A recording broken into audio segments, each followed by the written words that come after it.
Барлықтарына сәлем, мен 9-шы А сыныбының оқушысымын. Қазіргі айтқым келетіні ол экологияның жағдайы және оған қалай дұрыс күтім жасау. Экология бұл тірі организмдердің бір-бірімен және олардың тіршілік ету ортасымен өзара әрекеттесуі. Әртүрлі деңгейдегі биожүйелердің популяциялар, қауымдастықтар, экожүйелер, ұжымдастырулар мен жұмыс істеуі жайлы. Өздеріңіз көріп отырғандай, біздің мектебіміз осы ағаштарды отырғызғаннан бері күтіп баптауда. Және оған қоса мектеп түлектері ауаны тазарту үшін үнемі ағаш отырғызады.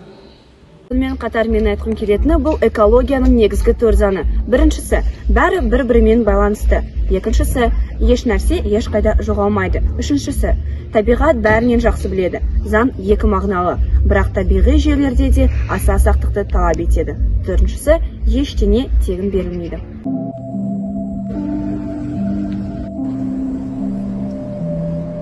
Ал ендігі кезекте оқушыларымыз құстарға үнемі жасап беретін ұя жәшіктерге назар аударуларыңызды сұраймын.